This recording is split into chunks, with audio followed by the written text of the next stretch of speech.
1 in 3 is intended for mature audiences.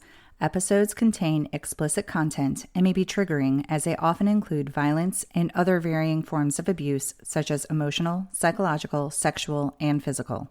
In most cases, names have been changed to protect all involved. Please note, statements and opinions of guests do not necessarily reflect those of my own. Hi warriors, welcome to 1 in 3. I'm your host Ingrid. The last 2 episodes highlighted the incredible Tina Turner. Today, I'm bringing you a story of another amazing woman. Michele Weldon is a writer and did a tremendous job of capturing her story in her book titled, I Close My Eyes. Hear how this mom of 3, despite years of abuse, was able to heal and build a stable life for she and her family.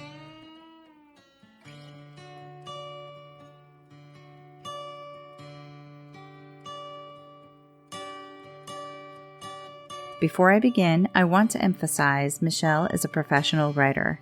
She has authored 7 books and has written multiple articles, some of which are based on interviews with influential individuals. I'm going to be completely honest and admit I will not be able to articulate her story as well as she did. If you are looking for a good book that flows well and is difficult to put down, please look for I Closed My Eyes.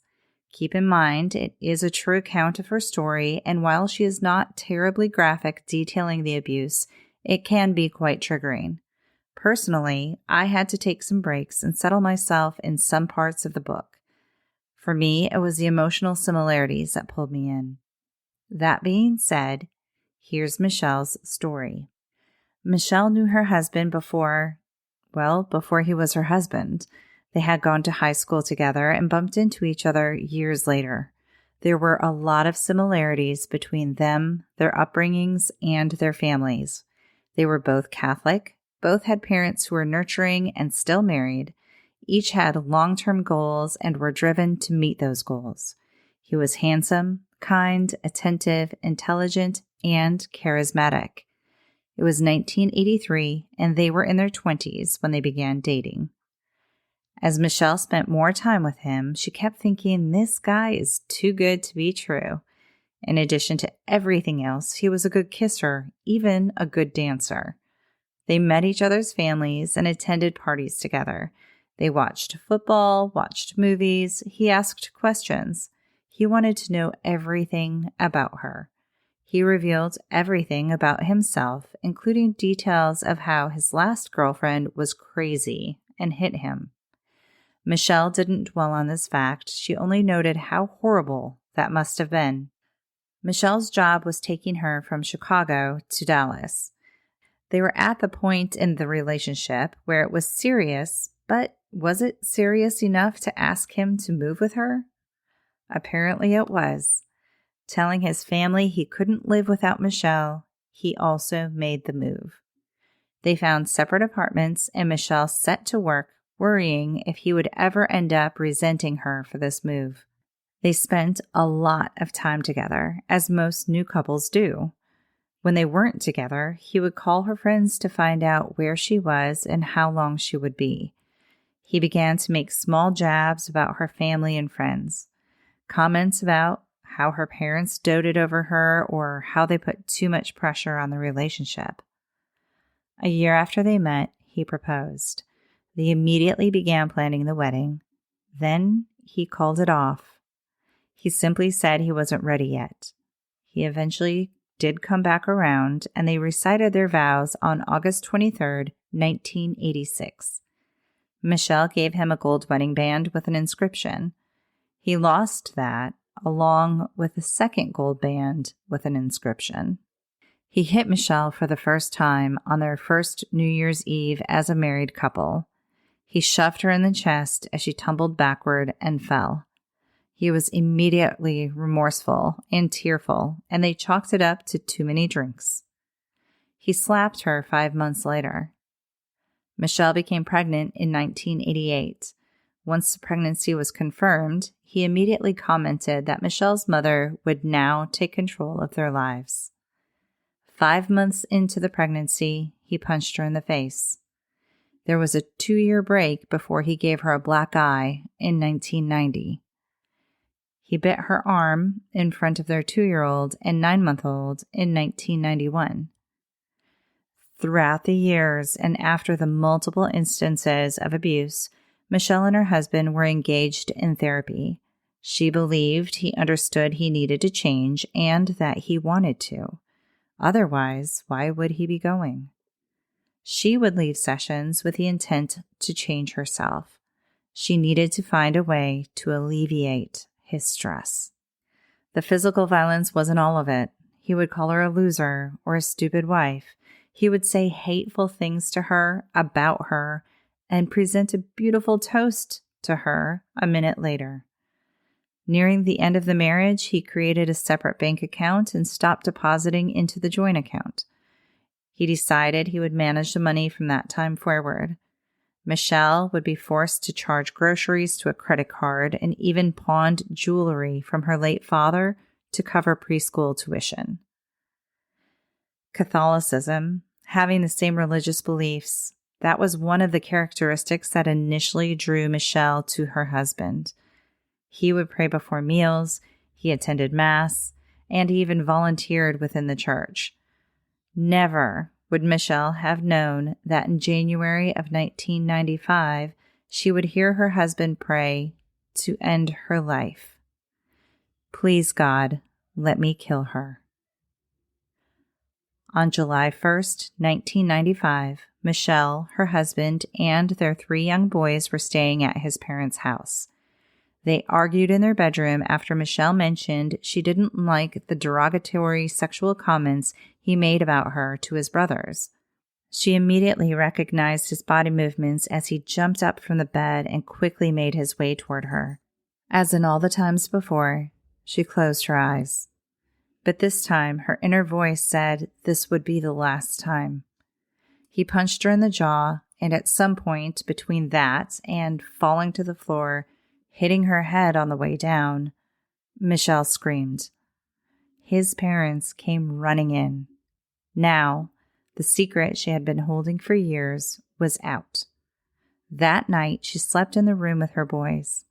The next morning, their 4-year-old asked Michele if Daddy hit her. The family of 5 drove back home on July 4th. Michele took the youngest boy to her sister's house for a party. She told her sisters what happened. After taking the 2 older boys to a movie, Michele's husband also went to her sister's house. He laughed and ate and carried on like nothing happened. On July 7th, Michele, one of her sisters, and her attorney went to domestic violence court where she was awarded an order of no contact. It was a roller coaster from then through the divorce, which was granted on April 25th, 1996. She was given complete custody of the boys. With the assistance of the domestic violence shelter, counseling, friends, and family support, Michele was able to find a suitable home for them. She created a stable, consistent life full of love for her boys. As always, Michele's story has similarities to many we have already heard. Like I mentioned earlier, there were instances in reading her book where I felt especially pulled in. One example of this also describes the title of the book. She would close her eyes when she knew she was about to get hit. But she similarly closed her eyes to admitting what was happening to her. She didn't want to acknowledge her husband was abusing her because she couldn't accept that she was a battered wife. How many of us have done the same or something similar? Perhaps you have a background in domestic violence advocacy or have at least received some domestic violence training. In that instance, you probably would believe you know better and would never find yourself in an abusive relationship. Maybe the abuse is just subtle enough and the gaslighting just sufficient enough to make you question whether abuse is even occurring. If you don't have bruises, swollen lips, black eyes, or broken bones, is it really abuse? If it only happens when they're stressed, drunk, or high, does that really count? Recognizing your partner is abusive could also force you to concede you are potentially exposing your children to toxic or dangerous circumstances. Maybe you know exactly what is happening, but you feel too ashamed or even too exhausted to admit it. Let me tell you, a colleague of mine suggested I see a specific therapist to talk about my situation. I declined because I knew it would give me the push I needed to leave, and I wasn't ready to do that yet. Explaining your abuser's behavior away also takes the blame away from you for staying. But guess what? No matter how long you endure the abuse, no matter how long you stay, none of it is your fault anyway. I know I need to say that again. None of it is your fault. None of it. Michele also described how she understood what happened to her wasn't okay, but she was hopeful things would change. The abuse wasn't constant. It was always followed by remorse and positive change in behavior. She described how there was even an approximate 2-year stretch where he didn't lay a hand on her. She believed he was improving, that the therapy was working. This is so typical in these types of relationships. If it was all abuse all the time, no one would stay. Abusers abuse just enough. Apologize just enough. Love bomb just enough to keep their victims guessing, questioning their own sanity, hoping, wishing, and holding on for the good times to come back, changing their own behavior to find that kind person they first fell in love with. Guys, that person never existed. Michele details how after she left and after the divorce was finalized, she cried every time she was in the car, and sometimes her boys noticed. Reading that part was liberating in a weird way. It can be so exhausting to forge ahead and stay strong. And the thing is, getting out doesn't mean the fight is over. For many, there are ongoing custody disputes, non-payment of child support, constant back and forth with advocates and courtrooms. To stay strong all the time can be overwhelming. Sometimes you want to sit down and just cry. So do it. Michele mentioned thinking at times that it would have been easier to have stayed. The abuse didn't happen all the time, and wouldn't it take some of the pressure off to have a partner to lean on? I'm pretty sure that's a common thought as well. But remember, you didn't have a supportive partner to begin with. You may be wondering why I keep telling these stories week after week. Is it an obsession of mine? If you have been consistently listening, you recognize this constant. Victims endure a lot. Maybe hearing these stories each week will give someone the strength to leave. Maybe recognizing others have gone through the same thing will erase some of the shame. There's a unique breaking point for each person. That breaking point may take longer for some, may be more hurtful or damaging, but it is completely individualized. Only you know when enough is enough. And you may not even know what enough is until it happens. There's a clear moment when, from within the depths of your being, a voice will whisper or shout, "No more. I'm done." That was the last time. One thing we can always count on, as Michele wrote in her book, quote, "Sometime long ago he forgot I was strong." Don't let that be something you forget. Your strength is there, that inner fighter, that warrior. Thank you, Jessica, for suggesting Heart Like a Truck by Lainey Wilson. It has been added to the 1 in 3 Spotify playlist.